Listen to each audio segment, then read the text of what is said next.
Je te salue dans le nom précieux de Jésus. Je suis ravie, vraiment ravie de te retrouver. Nous bénissons Dieu pour son amour. Alors, si tu n'es pas encore abonné à cette chaîne bien-aimée, je t'incite à t'abonner pour ne manquer aucune notification. Alors, aujourd'hui, je t'exhorte sur tout ce que tu vas demander à Dieu te sera accordé.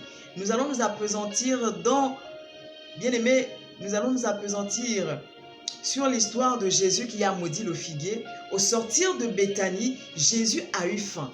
Lorsqu'il a eu faim, bien aimé, il a aperçu au loin un figuier. Lorsqu'il aperçoit ce figuier, Jésus a eu l'intuition de s'approcher. Donc, il s'est approché du figuier. Lorsqu'il s'approche du figuier, il se rend compte que le figuier n'avait que des feuilles, tandis qu'il n'y avait pas de fruits. Jésus, irrité, il a maudit le figuier. Jésus maudit le figuier. Et les disciples, le lendemain, se rendent compte que ce que Jésus a dit sur le figuier s'est réalisé. À Pierre d'aller vers lui, comme il a toujours été courageux. Toujours Pierre. Pierre, sur toi je bâtirai ma maison. Bien-aimé, si tu n'es pas encore gagné au Seigneur, donne ta vie au Seigneur. Sur toi je bâtirai mon temple. Alors, Pierre va demander à Jésus, va dire à Jésus, Maître, le figuier que tu as maudit hier a séché. À Dieu, à Jésus qui était Dieu, de dire à Pierre, ayez la foi en Dieu. Sinon, ayez foi en Dieu. Je suis là dans le livre de Marc 11, à partir du verset 12. Donc, Jésus va dire, ayez foi en Dieu. Donc, Jésus ici enseigne la foi à ses disciples. Et leur dit, en fait, dans la foi, il y a une puissance. Dans la foi, il y a une puissance de réalisation, de matérialisation. Il faut que tu aies foi en Dieu. Alors que Jésus pouvait maudire ce figuier, il a eu foi en ce qu'il a prononcé comme parole. Jésus, quand il maudit le figuier, il connaissait, il savait quelle était la puissance qui était impartie en lui. Jésus, quand il maudit le figuier, il ne prononce pas des paroles légères ou encore moins des paroles tout en ayant le doute. Est-ce qu'il va vraiment sécher? Est-ce qu'il va vraiment sécher? Non. Jésus, quand il dit au figuier, sois maudit, tu ne produiras plus, personne ne mangera de ton fruit. Jésus est conscient qu'en lui, il y a une puissance. Jésus est convaincu que ces paroles produiront du fruit. Alors Jésus va dire aux disciples, ayez foi en Dieu. Alors si tu crois, ok, si tu crois, tu verras la gloire de Dieu. Il dit aux disciples ici, je vous le dis en vérité, si quelqu'un dit à cette montagne, ôte-toi de là et jette-toi dans la mer, et s'il ne doute point dans son cœur, il le verra s'accomplir. L'une des raisons pour lesquelles tu ne vois pas tes prières aboutir, c'est parce qu'après la prière, tu doutes. L'une des raisons, tu as toujours dit, c'est parce que tu pries mal. Au-delà du fait que tu pries mal, alléluia, au-delà du fait que tu pries mal, s'ajoute le doute. Le doute est un frein, sinon un obstacle à l'exaucement. Tu ne peux pas, bien aimer, aller dans la présence du roi et lui demander quelque chose et après dire, est-ce qu'il va me donner? Est-ce qu'il va me l'accorder? C'est comme aller dans la présence d'un président de la République. Tu dis, tu t'en vas vers lui, tu présentes tes soucis, tu présentes ce pourquoi tu es allé le rencontrer. Et après, au fond, tu te dis, c'est sûr que mon projet que je soumets au président de la République ne va pas aboutir. Toi-même, tu es déjà défaitiste. Lorsque tu vas vers Dieu, sois optimiste. Sois quelqu'un d'optimiste. La Bible dit, si tu crois et tu dis à cette montagne, ôte-toi de là et jette-toi dans la mer, tu verras cette montagne sauter et aller dans la mer. Alors la montagne ici peut symboliser les difficultés que tu traverses. Tu parles à la difficulté, toi difficulté. Je t'ordonne. Tu ne dis pas, je t'en prie, quitte. Non. C'est comme si tu ne connaissais pas quel était le pouvoir et la puissance qui était impartie en toi. Je t'ordonne. Par exemple. Donc lorsque tu vas dans la présence de Dieu, Seigneur, je veux. Tu commences par bénir Dieu. On rentre dans la présence de Dieu tout en ayant l'attitude de gratitude. Tu commences par bénir Dieu. Lorsque tu bénis ce Dieu, après que tu aies manifesté cette attitude de gratitude, tu présentes ton plan d'action. Tu présentes ton projet, Seigneur. Voici, j'ai envie de me marier, j'ai envie de faire les affaires. Père, ouvre les portes. Père, je t'en supplie, viens et tends ta main. Seigneur, cette année, j'ai à cœur de sortir un véhicule, mais je n'ai pas suffisamment de moyens, par exemple, pour me l'acheter. Alors, Père, je t'en prie, crée des situations qui feront que je puisse m'acheter cette voiture pour ta gloire, alors que tu vas me la donner. Donc, même dans ta prière, il y a la part de Dieu. Alors que tu vas demander, dans ta prière, il y a la part de Dieu. Tu ne vas pas demander juste pour satisfaire tes passions, ton ego. Non, tu vas demander tout en mettant Dieu au centre. Tu vas demander tout en demandant la volonté de Dieu. Parce que toi, tu peux avoir besoin de quelque chose. Mais Dieu sait que à l'instant où tu demandes la chose, tu n'es pas capable de la recevoir. S'il te rend excessivement riche, par exemple, s'il te donne des enfants, tu seras capable de dire, je ne vais plus à l'église. Entre-temps, le temps de Dieu n'est pas celui des hommes. Lorsque tu demandes à Dieu, ne va pas avec des prédispositions dans sa présence. Demande à Dieu tout en sachant que le Dieu vers qui tu vas t'exaucer au moment voulu.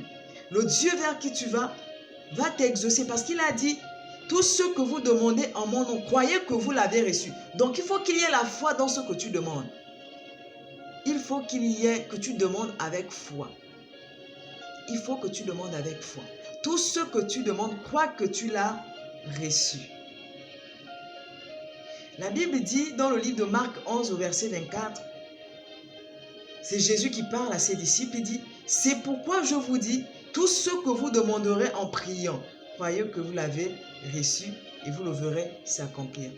Bon, tu vas dans la présence de Dieu. Lorsque tu sors de la présence de Dieu, lorsque tu finis de prier, évidemment, tu commences à douter. Tu te dis, est-ce que ça va aboutir à quelque chose? Est-ce que Dieu va m'écouter? Bon, je suis habitué à prier, après ça ne se réalise pas. Certainement, tu as prié pour une situation. Certainement, tu es allé vers Dieu pour voir les choses changer, se booster, se bouger et tout le reste. Mais tu te rends compte que Dieu est comme silencieux. Non, il n'est pas silencieux. Le temps de Dieu n'est pas celui des hommes. Sois patient. Sois patient. Dieu te réserve des surprises. Sois patient. Lorsque tu vas dans la présence de Dieu, ne doute pas. Mais crois que ce pourquoi tu es rentré, surtout s'il y a la part de Dieu dedans, crois que ce pourquoi tu es rentré, c'est déjà accompli. La Bible me dit, tu verras cette chose s'accomplir. Alléluia. Compte sur Dieu. Appuie-toi sur Dieu. Lorsque Marie est partie dans la présence, lorsque Anne est partie dans la présence de Dieu pour demander un fils, lorsqu'elle a fini de prier, alors qu'Élie pensait qu'elle était ivre, lorsqu'elle a terminé de prier, bien-aimé, alors qu'elle priait d'abord, avant de sortir de la présence de Dieu, alors qu'elle priait, il y avait la part de Dieu. Lorsqu'elle a fini de prier, elle a cru que ce qu'elle a demandé devrait s'accomplir. Elle est sortie de la présence de Dieu. Et là, il y a une visitation divine dans la vie de Anne. Et quelque chose s'est produit. Donc, lorsque tu vas et que tu as fini même si tu sens que c'est compliqué, Dieu est le Dieu des cas impossibles.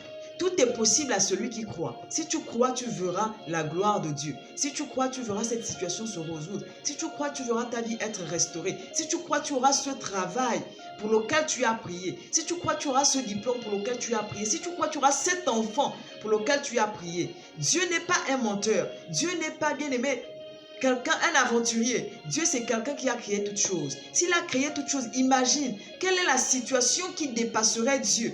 Quel est le problème que tu traverses qui peut dépasser Dieu? Aucun problème ne dépasse Dieu. Peu importe ce que tu vas lui demander, il va te répondre parce qu'il t'aime tellement. Il t'aime tellement, bien-aimé. Lorsque tu vas dans la présence de Dieu, ne doute pas, mais crois que tu as reçu ce pourquoi tu y es rentré. Alors tu verras tout ce que tu demandes à Dieu s'accomplir parce que tu as foi en lui, parce que tu as compté sur lui, parce que tu prends appui sur lui. Alors je te bénis, Saint-Esprit de Dieu, pour ta présence. Merci de mettre dans le cœur de mes bien-aimés la foi surnaturelle afin qu'elle produise des fruits, afin qu'il y ait une certaine puissance et qu'elles ne doutent point dans leur cœur lorsqu'elles entrent dans ta présence. Que mes bien-aimés ne doutent plus lorsqu'ils entrent dans ta présence. Que toute personne qui va regarder cette vidéo ait foi en Dieu, le véritable Dieu, le Sauveur, le Roi des rois. Oh, nous bénissons ce Dieu si merveilleux. Bien-aimé, attache-toi à Dieu. Je ne sais pas pourquoi ta foi vacille. Je ne sais pas pourquoi tu rentres dans la présence de Dieu et tu es comme perdu. Et quand tu sors, tu es comme tout le monde. Tu ne diffères en rien de celui-là qui ne rentre pas dans la présence de Dieu, qui ne prie pas. Pourquoi? Parce que lui se dit, À quoi bon de rentrer dans la présence de Dieu ou bien à quoi bon de te suivre à l'église tandis que toi, ta vie ne change pas? Pourquoi elle ne change pas? Parce que lorsque tu demandes, tu doutes. Et beaucoup de chrétiens en sont là. Ils se disent, bon, c'est peut-être le temps de... C'est vrai qu'il y a le temps de Dieu qu'il faut prendre en compte, mais je refuse de croire qu'il y a 20 ans, 30 ans, tu pries. Ta situation a inchangé. Tu es la même personne qu'on a rencontrée il y a 10 ans. Tu es la même personne qu'on a rencontrée à la même manière que tu as connu le Seigneur. Non. Bien aimé, il faut que ça change. Il faut que les choses changent. Il faut que tu ailles de l'avant, il faut que tu grandisses. Tu ne grandis pas dans le Seigneur, tu ne grandis en rien. Dans la société, tu ne grandis pas. Dans ta propre vie, elle n'avance pas. Tandis que tu pries, tu demandes à Dieu, mais tu ne vois pas ce que tu demandes à Dieu se réaliser. Il faut te révolter. Commence par ne pas douter. Commence par refuser le doute pour voir les choses que tu demandes à Dieu se réaliser. Ne reste pas là à douter tandis que tu t'approches de Dieu, s'il te plaît. Approche-toi de Dieu avec assurance. La Bible dit, approchez-vous du trône de la grâce avec assurance. Cette assurance fera que Dieu intervienne dans ta vie parce qu'il sait que tu n'as que lui. Et tu as placé toute ta foi en lui. Alors pourquoi rentrer dans la présence de Dieu tout le temps si tu doutes? Autant ne pas rentrer. Mais je t'incite à y entrer avec foi. Je t'incite à y entrer avec assurance. Je t'incite à y entrer avec espérance. Je bénis Dieu. J'aime tellement ce Dieu. Bien-aimé, aide-moi à parler de Dieu. Partage cette vidéo. Emmène quelqu'un qui certainement, quand même elle prie, mais après le doute et ne voit pas des réalisations ou encore des résultats. Donne envie à quelqu'un de repartir vers Dieu. Et je prie que tu repartes vers Dieu, que tu aies ce désir de repartir et que tu expérimentes ceci. Quand tu as prié, crois que tu as reçu au nom puissant de Jésus.